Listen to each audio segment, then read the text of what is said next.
Oi, gente, bom dia. Vamos continuar com as nossas aulas sobre o sistema cardiovascular. Nós vamos sair daqui praticamente cirurgiões, né? E conhecedores profundos do sistema cardiovascular. Então, essa aula é de biologia A do nosso livro 7, aula 28, ok? Então, o que provoca? Nas últimas aulas, eu já dei o exemplo de algumas doenças cardiovasculares, né? AVC, varizes, né? Que também estão associados a mau funcionamento do nosso sistema circulatório, a aterosclerose, que é o entupimento dos vasos, né, do coração, que estão relacionados com esse bombeamento de sangue. Hoje a gente vai ver mais algumas características que levam a essas doenças. Então, por isso que eu resolvi começar essa aula com essa pergunta. O que provoca as doenças cardiovasculares? O que provocam, né, essas doenças tão comuns, que se tornam, infelizmente, cada vez mais comuns, tá? Então, aqui, ó, nós temos o exemplo de um vaso sanguíneo com um fluxo normal, com um diâmetro normal, que a gente chama de luz do vaso, tá? Ou lúmen do vaso. Então, esse vaso, quando ele é normal, tem um processo de circulação normal, ele tem um diâmetro e passa por segundo, né, uma quantidade X de sangue, que é a quantidade normal bombeada do coração para os tecidos e dos tecidos que volta para o coração, tá? Isso normalmente. Contudo, quando há excesso, por exemplo, de gordura, né, nesses vasos, ou faz com que haja o acúmulo dessas gorduras nessas paredes, tá? Então aqui, ó, nessas regiões aqui, ó, na parede do vaso, há acúmulo de gorduras e isso causa estreitamento do lúmen. Então, se eu tenho o diâmetro de um vaso, passa uma quantidade X. Vamos imaginar, por exemplo, uma pia. Se eu tenho uma pia, né, a encanação de uma pia que ela não está entupida, passa uma quantidade de água X por aquele diâmetro do cano, da encanação. Se há acúmulo de gordura, né, ou de matéria orgânica naquele local, há um entupimento, então vai passar uma quantidade de água muito menor e isso causa problemas, né? Vai entupir no caso. E quando a gente fala do nosso organismo, dos nossos vasos sanguíneos e principalmente do coração, que é a nossa bomba propulsora de sangue, quando esse vaso diminui o diâmetro, passa uma quantidade de sangue muito menor. Se passa uma quantidade de sangue muito menor, aí a gente tem várias complicações. Porque, relembrando as funções do sangue, né? O sangue, ele é um meio de irrigação das nossas células. Então, além de realizar trocas gasosas, transporta uma série de substâncias importantes para a nutrição celular, tá? Então, as doenças cardiovasculares devem-se essencialmente ao acúmulo de gordura na parede das artérias, que é o exemplo lá da aterosclerose, que eu expliquei, né, que nós já conhecemos algumas características dessa arteriosclerose. Então, aqui nós temos o exemplo desse acúmulo e dessa diminuição do lúmen ou desse diâmetro da artéria, né, do lúmen da artéria, formando o que a gente chama de placa aterosclerótica, tá ok? Então, à medida que essa camada de gordura ela vai aumentando, vai ficando cada vez mais difícil e menor o espaço para a passagem do sangue. Então, pode ocorrer AVC, por exemplo, né? Tá? Então, complicações relacionadas a isso. E aqui a gente tem o exemplo, né, de uma artéria carótida parcialmente obstruída. Então, isso aqui, ó, é tudo gordura que está na parede do vaso. Em vez de ter toda essa região para passagem de sangue, só tem essa regiãozinha aqui, tá? Então, isso causa pode causar processos de AVC muito sérios, tá ok? Então, aqui, ó, aqui é o depósito de colesterol, tá ok? Pode ocorrer também formação de coágulos, né? Quando ocorre, como não ocorre a passagem natural de sangue, né? pode ocorrer a formação de coágulos ou de trombos, que é o exemplo da trombose. Então, a trombose é quando esse sangue ele não consegue passar por esse vaso sanguíneo e ele forma um coágulo, forma um trombo, tá? Como se fosse mesmo um êmbolo na parede do vaso, e essa circulação ela não consegue progredir, não consegue passar nessas regiões, tá? Então, isso pode causar rompimento da parede, uma vez que os vasos sanguíneos, eles são paredes finas, né? São paredes elásticas, mas são finas e flexíveis. Então, isso pode causar rompimento dessas paredes, né? Migração de plaquetas para outros locais do organismo. Então, aqui nós temos o exemplo da formação desses coágulos, aqui o nosso coração, a artéria coronária normal, limpinha, a arteriosclerose com esse acúmulo de colesterol, de gordura, e a arteriosclerose com o coágulo sanguíneo, né, que é quando esse sangue não consegue passar, né, por essas artérias. Uma das técnicas para se burlar esse problema é fazer aqui, ó, um angiograma, que no caso é a visualização do fluxo sanguíneo, né? Então aqui a gente tem todos os vasos e a gente observa que nesses vasos há uma formação de uma espécie de nódulo, tá? Então os vasos eles não estão retinhos, eles formam esses nódulos e tem como a gente ver que essa artéria ela está obstruída por esses coágulos sanguíneos, tá ok? Então, quais são as consequências da obstrução das nossas artérias?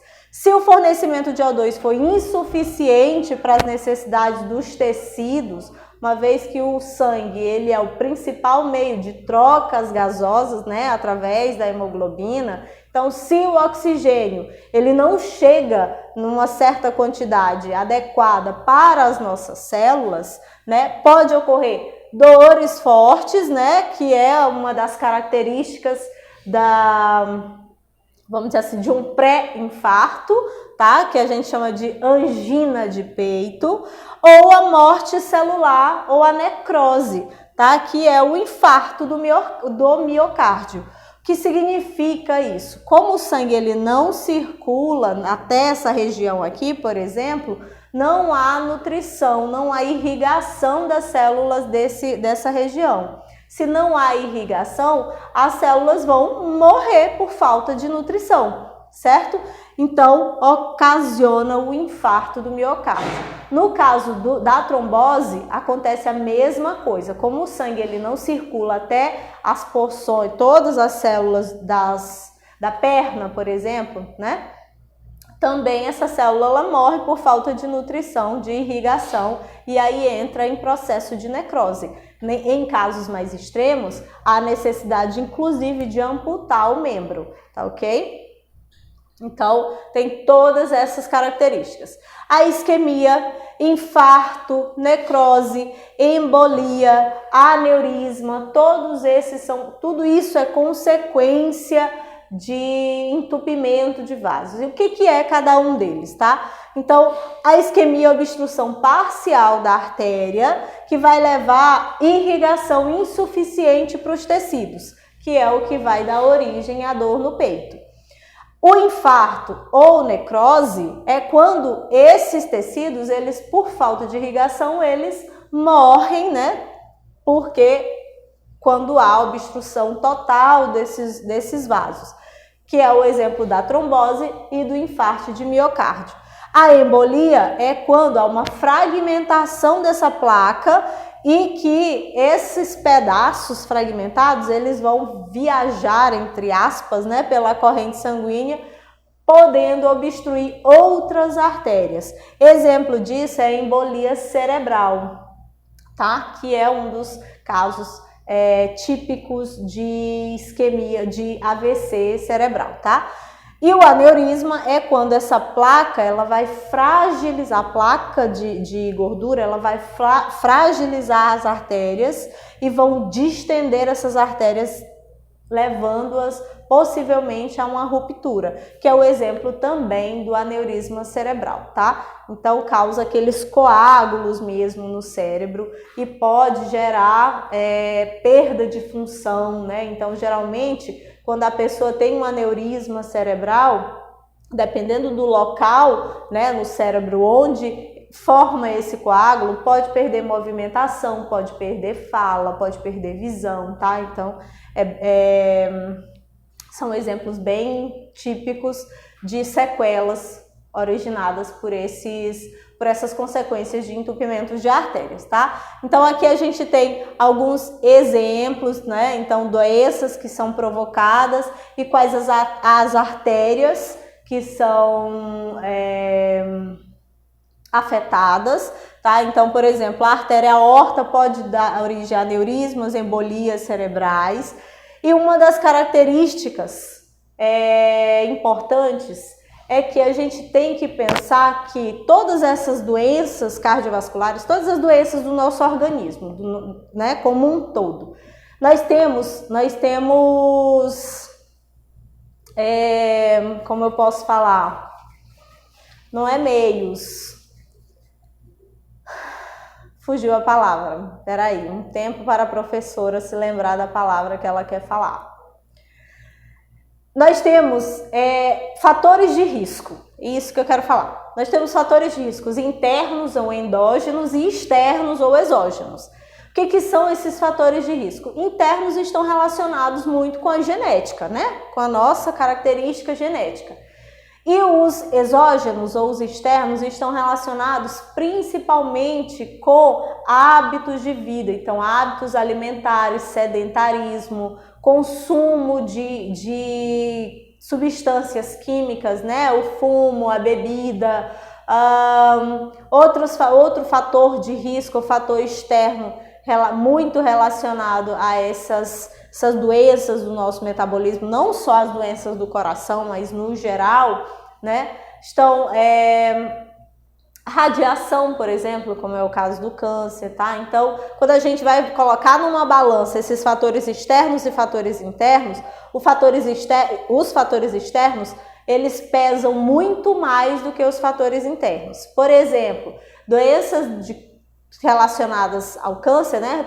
Doenças cancerígenas, elas têm estudos que comprovam que quando a gente compara fator externo e fator interno, os fatores externos, eles são responsáveis por cerca de 80% a 90% dos acometimentos ou dos desenvolvimentos de câncer nas pessoas. E só 10% a 20% estão relacionados com a genética, né? Com a característica própria daquele indivíduo para desenvolver aquele câncer.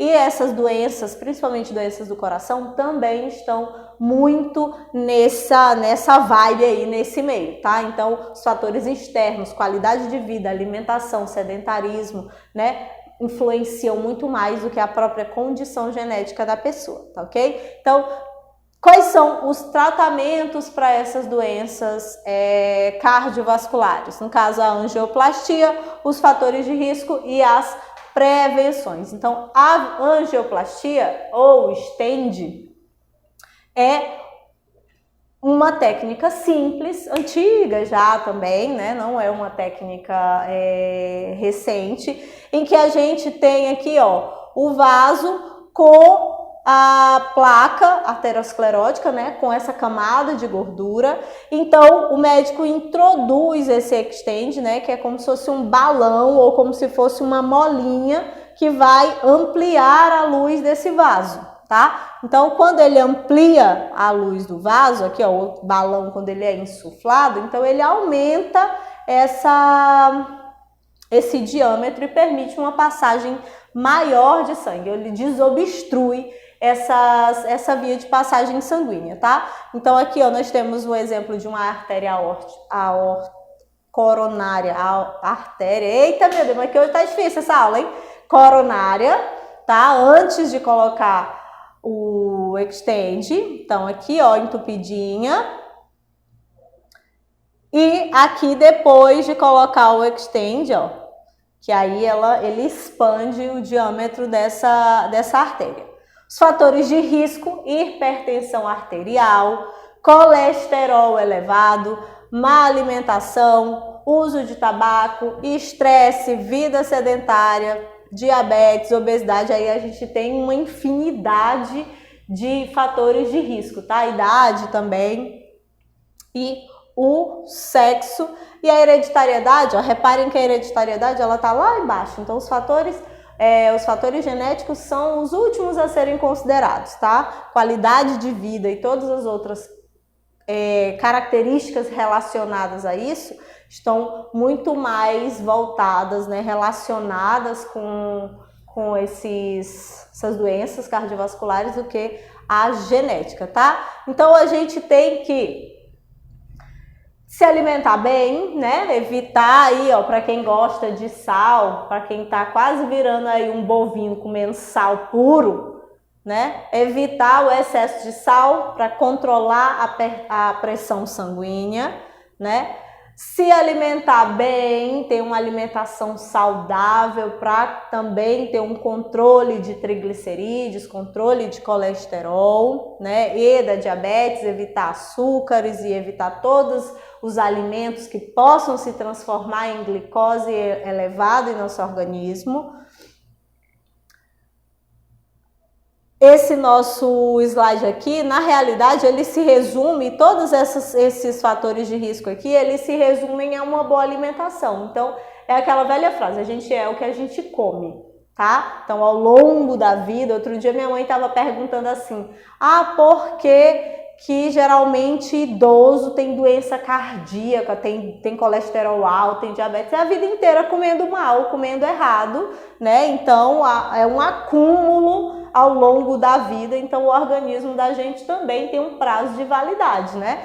Quando você trata ele mal, ele responde igualmente mal, tá ok? Então aqui, ó, obesidade, vida sedentária, tá? Então, não existindo consumo de gorduras, o aumento do risco de depositar nas artérias é muito menor. Se eu não consumo muita gordura, então não vai ter o risco de acúmulo, tá ok? Então, situações de estresse e em relação à idade, à medida que a idade avança, aumenta o risco, pois as placas, elas são depositadas em maior grau. Isso está muito relacionado com a capacidade das nossas células. As nossas células, quando elas são jovens, elas têm um metabolismo mais ativo. À medida que a gente vai ficando mais velho, as células também vão envelhecendo. Então, o metabolismo também vai ficando mais lento, mais difícil de reagir às situações, né, metabólicas e às necessidades metabólicas. Então, por isso, está relacionado com a idade. E em relação ao sexo, indivíduos de sexo masculino e mulheres após a menopausa são mais propensos a ter problemas cardíacos, tá? Só uma observação em relação a mulheres após a menopausa por causa da diminuição da taxa de hormônios reguladores, certo? Então a gente fica muito mais suscetível a determinados tipos de doenças, principalmente as doenças cardiovasculares. E a hereditariedade, ela pode determinar uma maior propensão para a ocorrência de doenças cardiovasculares, certo? Mas é um dos últimos, como eu falei, uma das últimos fatores de risco a serem considerados. Então, qual é a prevenção? Se exercitar regularmente. Quanto mais a gente exercita o corpo, a máquina, mais ela vai responder ativamente às nossas taxas e necessidades metabólicas. Cuidar da alimentação, tá? Mudar o estilo de vida. Então, só para a gente concluir aí, ó, a chave para um coração saudável está nas nossas mãos, certo? É realmente cuidar desse coração. Não tá aí, vocês que estão aí na adolescência, só tá preocupados em estar mandando coraçãozinho para crush aí no Instagram, não. Tem que cuidar do coração, da máquina que tá aqui mesmo dentro do nosso organismo e tem funções importantíssimas, não só sofrer, tá beleza? Então, beijo, até a próxima aula. Tchau!